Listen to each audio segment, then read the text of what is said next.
the origin was in the Indian caste system, which is arranged in some form of a pyramid. And at the top we have the Brahmins or the priests, and down at the bottom of the pyramid we have the pariahs, who are the untouchables. So sociologists noted that the females or the women among the Indians, they wanted to marry up that social hierarchy. Because in India, that caste system practices what is called endogamy. Endogamy is where you marry within the same caste.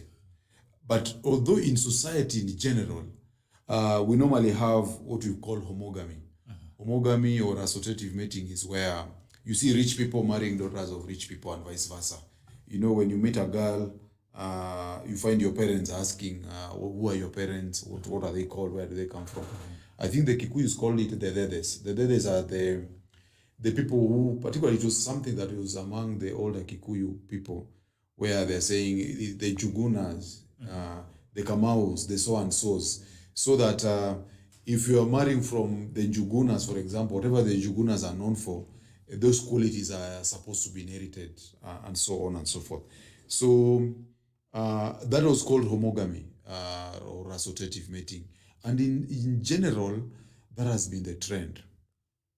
But because of female empowerment, and now the voices, particularly of the fathers, being lost or dying, and we have now the situation where women are able to choose, particularly when this thing called love was introduced as a basis or as a formula for marriage, then this pattern of hypergamy started appearing very, very clearly.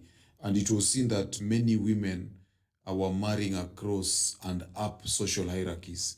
And the men are expected to bring a lot of human capital, where you ask any man, what kind of a man do you want?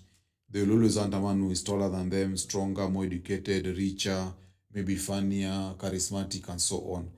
That is now what hypergamy is. When a woman wants to marry someone who has better or bigger qualities than herself. So it's normally an expectation that women have. And you see, the thing is, the society is very interesting. Because if you look at the story of Stella by, was it called Mwamburi? What was it? You see, that was also just hypergamy. When this woman went and met that Japanese fellow, it was a Japanese, a Japanese or a Chinese? Yes.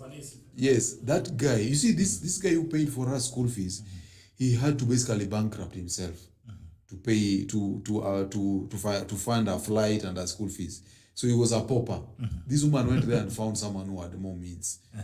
The story of Cinderella is a very good example of hypergamy, where Cinderella, of course, is a poor girl, and she's living with this cruel stepmother and her daughters, and they go to a ball to dance, and then she has a fairy godmother who helps her to go there and meet a prince who is rich, and then Cinderella, of course, stops being a poor little girl.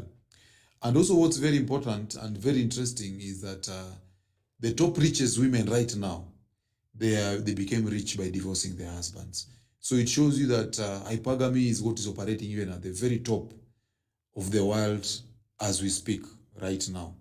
So it's something that is very, very important for men to understand, but it's also very, very complicated, as we are going to discuss and see in a short while, because it behaves in a very, very insidious way. Yeah, so that's what hypergamy is. And it's a female characteristic, because for men, as Morgan has mentioned, we engage in hypergamy without any problem, because most men just look for fertility markers, which we call beauty.